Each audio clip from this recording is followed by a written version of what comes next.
Finalmente um episódio digno de última temporada. Esse episódio teve um ritmo marcante, a história então nem se fala. Vários pontos bons no que pra mim foi o melhor episódio da 8ª temporada de Game of Thrones. Então fica aqui com a gente que a gente vai dar uma analisada nos melhores e principais momentos do episódio número 4.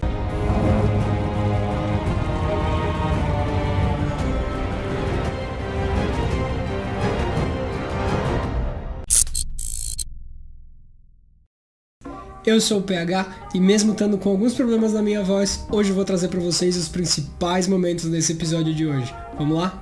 Galera, o que foi esse episódio? Tinha coisa acontecendo de 5 em 5 minutos. Era drama, era complô, era história, era morte. Gente, é até difícil colocar tudo isso em ordem, mas eu preciso começar com um desabafo. Foi a primeira vez, desde o final da 4ª temporada, que eu assisti um episódio de Game of Thrones e o meu instinto logo em seguida foi assim, eu quero assistir esse episódio de novo.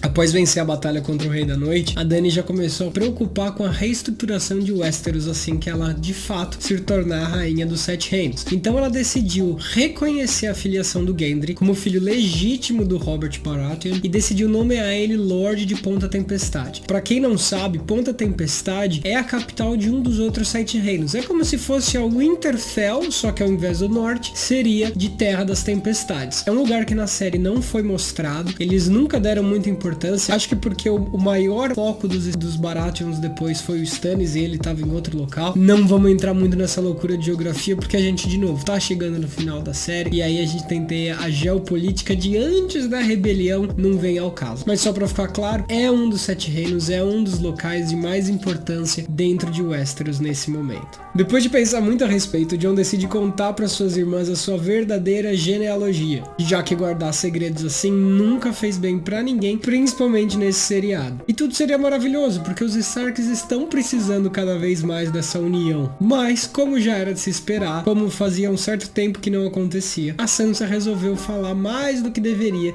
e esparramou o segredo do Jon para outras pessoas, o que vai gerar um problema maior do que deveria ter gerado se ela tivesse mantido a boquinha dela um pouquinho fechada. Sem desmerecer o funeral e todos aqueles que caíram, o episódio começa com o Winterfell em festa, celebrando a vitória contra o Rei da Noite. Mas vale lembrar que essa festa é uma festa de despedida.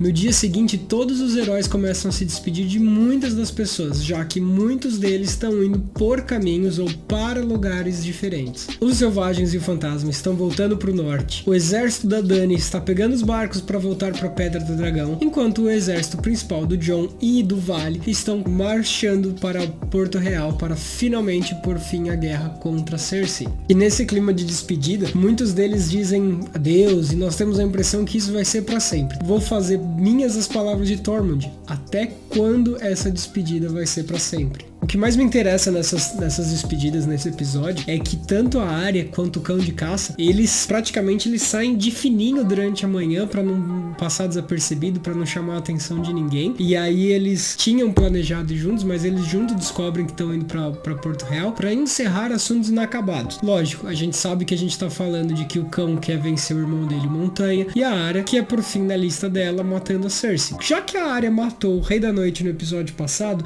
eu acho muito improvável que ela tenha a chance de cruzar outro nome da lista dela. Apesar de eu achar que seria muito interessante disso acontecer, eu não acho que esse vai ser o fim da Cersei. Mas eu fico me perguntando, quão longe será que a Arya consegue chegar dessa vez? Uma das cenas que quase passou batido pra mim quando eu tava escrevendo o roteiro desse episódio, desse vídeo aqui de hoje, foi uma cena que também me pareceu muito corrida, que foi a cena do Bronn, né? Como eu já tinha previsto que fosse acontecer, o Bronn apareceu pra falar com o Tyrion e com o Jaime, dizer que a irmã dele está colocando uma recompensa na cabeça dos dois e que vai fazer ele um dos grandes 7 senhores de Westeros. Eu não gostei muito dessa cena porque a cena foi muito corrida. Eu entendo que o Bronn tá muito cansado dos Lannister mandando ele fazer o serviço sujo, mas eu também tô ficando um pouco cansado do Bronn tá pulando de galho em galho sem ser leal a ninguém. Eu não sei como vai se desenrolar essa história, qual lado vai ser o dele no final, mas o que eu já tô começando a torcer é pra que alguém mate com o Bronn e acabe logo com isso, porque ele tá se transformando num um personagem que já tá me dando nas telhas já. Esse episódio parecia que não tinha fim, né? E uma das cenas que eu achei que seria o fim era a cena que a gente vê a Dani finalmente chegando de volta à Pedra do Dragão. E aí a gente vê um ataque a um dos dragões dela, que obviamente não sobrevive, tomou várias flechadas e uma através do pescoço.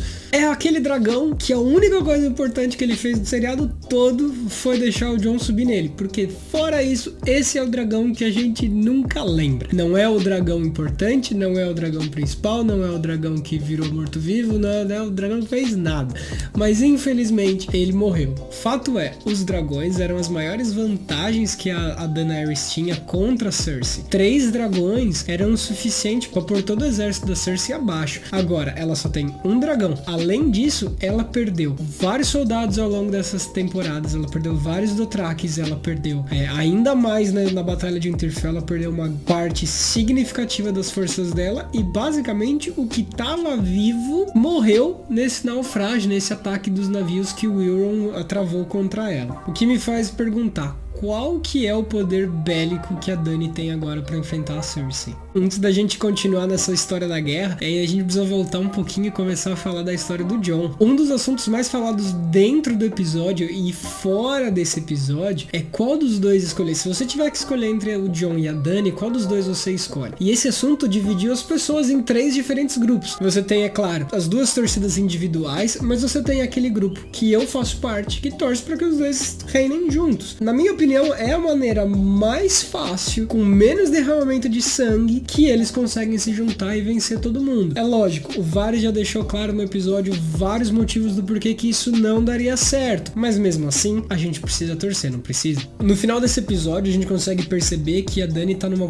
posição de vulnerabilidade muito maior. Antes, a gente tinha esses 3 principais exércitos, né? O da Cersei, o exército do Jon e a Dany, que com os 3 dragões. E nesse meio tempo, ela foi a que sofreu o maior número de perdas. Então, a única maneira que ela tem pra conseguir derrotar a Cersei é com o Jon, não é com a ajuda do Jon. A vitória vai ser do Jon, isso já tá bem claro que a vitória é dele, e eu espero que eles, já que eles se gostam, já como eles estão trocando juras de amor nesse episódio, que eles decidam se casar e aí acaba com essa guerra de qual lado é o correto ou não. A última coisa pra gente falar é, na verdade, um callback do episódio inteiro. A gente começa o episódio com o velório, né, com o funeral do Jorah, e a Dany tá lá com ele chorando, porque perdeu, na verdade, não só o melhor amigo, né, mas como a pessoa que fez companhia pra ela durante esse tempo todo. Depois dessa perda, mesmo num clima de vitória, ela se sente afastada e ela está visivelmente sozinha durante todas as celebrações que acontecem em Winterfell após os funerais. Ela não tá nem um pouco feliz com todo o crédito e toda a honra e as pompas que estão fazendo pro Jon. Logo depois no episódio a gente também percebe que a Dany, ela vai pedir pro Jon, por favor, não tire o meu título ao trono. Ela tá com medo de perder apoio pra conseguir tomar o trono de volta. E depois no episódio a gente vê que ela perde mais um dos dragões. Então esse episódio, na verdade, pra Dany foi perda do começo ao fim. Depois que o dragão morre, ela perde quase que todo o exército dela, e no fim do episódio ela vai perder a Missandei, que era a última pessoa do círculo de influência dela que ela tinha desde o começo. A Dany, que era essa maluca por controle, tá ficando cada vez mais sem controle da situação. O que é um paralelo muito bacana com a Cersei, que também tentou se manter no controle de tudo, e a única coisa que ela amava de fato, que eram os filhos dela, foram escapando um a um, até que ela começou a ficar louca. A minha pergunta é, até que ponto a Dany vai continuar perdendo as coisas do jeito que ela tem perdido, até que ela finalmente perca a noção da realidade, perca a noção das coisas, e aí de repente comece com as maluquices que o próprio pai tinha anteriormente? Será que no final dessa temporada a gente vai ver o Jon tendo que matar a Dany do mesmo jeito que ele vai ter que matar a Cersei? Agora sim, a gente pode falar que Game of Thrones está na sua reta final. Só tem mais 2 episódios para acabar a temporada. E aí a gente finalmente vai ver o fim desse arco que se começou há tantos anos atrás. Mas fala aí pra gente, quais são as suas teorias malucas para os próximos episódios? O que você acha que vai acontecer no episódio que vem? Escreve aqui pra gente, que logo eu vou estar fazendo um vídeo sobre as minhas previsões para o próximo episódio. E aí eu comento as teorias que vocês escreverem aqui embaixo também. Beleza? Até a próxima, galera!